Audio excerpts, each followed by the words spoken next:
Students, हम आपको सिखाने वाले हैं कि ये जो त्रिभुज की माध्यिका है वो क्या होती है। त्रिभुज की माध्यिका एवं केंद्रक के बारे में हम लोग पढ़ेंगे। तो आप लोग समझिए हमारे पास क्या है, एक त्रिभुज है।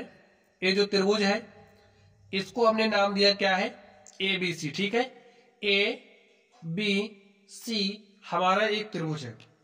अब अगर आपके पास कोई भी त्रिभुज हो तो उसमें तीन शीर्ष होते हैं, तो इसमें भी तीन शीर्ष है। ए हमारा शीर्ष ए हो गया, शीर्ष बी है, शीर्ष सी है। अगर त्रिभुज के किसी शीर्ष से उसके सामने वाली भुजा पर, तो ये देखिए शीर्ष ए है, शीर्ष ए से सामने वाली भुजा, शीर्ष ए के सामने कौन सी भुजा है, भुजा ईसी बीसी। तो भुजा बीसी पर आप एक ऐसी रेखा खींचिए जो भुजा बीसी को दो बराबर भाग में बांट दो। चलिए हम खींचते हैं। तो यहां पर देखिए हमने एक रेखा खींची है और इसका हमने नाम क्या रख दिया, एडी। ये जो रेखा एडी है वो काम क्या कर रही है, भुजा बीसी को दो बराबर भाग में बांट रही। इसका मतलब जो बीडी है वो बराबर किसके है, सीडी के। तो यहां पर ये जो रेखा आप देख रहे हो एडी, एडी क्या कहलाएगी, एडी कहलाएगी माध्यिका किसकी, त्रिभुज ए बी सी की। ठीक है, एडी क्या है, माध्यिका है। अब एडी माध्यिका है तो एडी काम क्या कर रही है, ये जो भुजा बीसी है इसको दो बराबर भाग में बांट रही है। तो यहां से जो हमारा बीसी है वो बराबर किसके है, सीडी के। ये बात आप लोग समझ गए। माध्यिका क्या क्या करती है, जैसे एडी भुजा बीसी को दो बराबर भाग में बांट रही है, तो माध्यिका क्या काम करती है, दो बराबर भाग में बांटती है। ठीक है, अब यहां पर देखिए शीर्ष आपका बी भी है, और अगर शीर्ष बी से इसके सामने वाली भुजा पर आप माध्यिका खींचोगे तो बी के सामने वाली भुजा कौन सी, देखिए एसी है। तो एसी पर भी आपने एक माध्यिका खींच दी और इसको आपने नाम दिया ई। तो ये जो ए है वो क्या है, माध्यिका है ना। वो क्या काम करेगी माध्यिका, ये जो भुजा एसी है इसको दो बराबर भाग में बांटेगी। तो एसी हमारी क्या है, माध्यिका है। ये काम क्या करेगी, भुजा एसी को दो बराबर भाग में बांट रही है। तो ये जो सीई है ए बराबर होगा ए के, तो लिख दीजिए सीई बराबर ए। ठीक है, चलिए अब देखिए शीर्ष इसका सी भी है।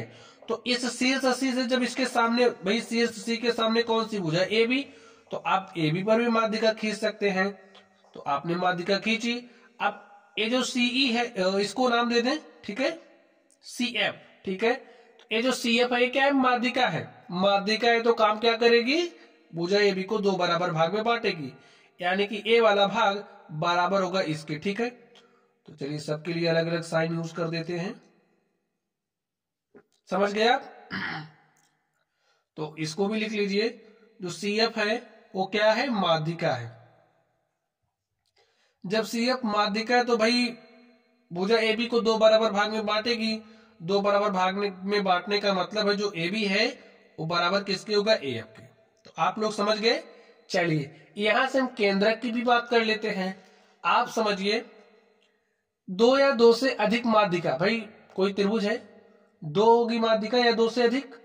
तो दो या दो से अधिक माध्यिकाएं जिस बिंदु पर प्रतिच्छेद करती है, या फिर आप ऐसा कह सकते हो त्रिभुज की माध्यिकाएं आपस में एक दूसरे को जिस बिंदु पर प्रतिच्छेद करती हैं वही क्या कहलाता है, केंद्रक। तो यहां पर आप लोग ध्यान से देखिए, माध्यिका एडी बीई व सीएफ एक दूसरे को किस बिंदु पर काट रही है, इस बिंदु पर काट रही हैं।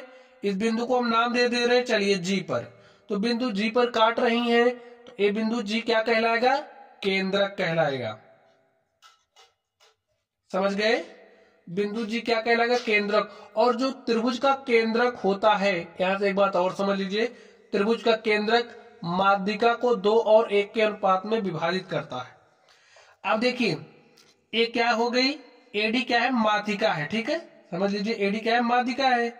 और ए क्या है, केंद्रक। ये जो केंद्रक है इस माध्यिका एडी को दो और एक के अनुपात में विभाजित कर रहा है, यानी कि जो बड़ी वाली लंबाई होगी, जैसे ये जो एजी है ये दो होगा तो ए एक होगा। इसी तरीके से इसमें ये जो बड़ी वाली भुजा आप देख रहे हो सी जी, सी जी क्या होगा, दो होगा तो ये एक होगा। दो और एक का अनुपात होता है। ठीक है, ये बात लिख लीजिए आप लोग।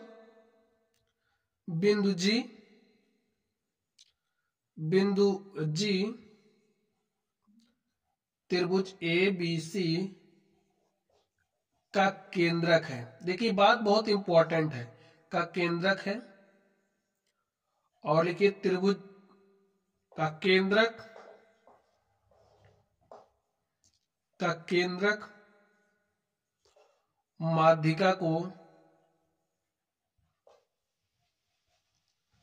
2:1 के अनुपात में विभाजित करता है। यहां से एक एग्जांपल मैं लेकर के आपको समझा दूं। जैसे अगर आपसे कह दिया जो आपकी माध्यिका, देखिए आपको किसी भी माध्यिका की लंबाई दे सकता है। अगर आपको दे दिया जो आपकी माध्यिका एडी है, माध्यिका एडी की लंबाई समझिए 9 सेंटीमीटर दे दिया, और आपसे कह रहा है कि आप एजी की लंबाई क्या होगी इसको बताइए, और डीजी की लंबाई क्या होगी आप इसको बताइए, और आपको ए दे रखा है, तो आप कैसे निकालोगे। अब आपको पता होना चाहिए कि भाई जो केंद्रक होता है माध्यिका को 2:1 के अनुपात में विभाजित करता है, तो यहां से A2 A3 A2 और A1 आपके पास 3 अनुपात आ गया ना, 3R। अगर इसको हमने 2R माना, ये आपका 1R है, तो 2R + 1R कितना R हो गया 3R, और 3R बराबर किसके भाई, इसको जोड़ोगे तो आपको AD ही मिलेगा। तो AD आपको दिया है 9 सेंटीमीटर, तो यहां से 1R का मान आपको क्या मिलेगा 9/3, 3 1 के 3, 3 3 9। तो यहां से आपको एक रेशियो का मान 3 मिल रहा है। अब ये आपको पता है 2 रेशियो होता है, तो एक रेशियो का मान 3 है, तो 2 रेशियो का मान 3 दूनी 6 हो जाएगा। और आपको पता है कि भाई एक रेशियो होता है और एक रेशियो का मान कितना है 3, तो आपको यहां से 3 सेंटीमीटर।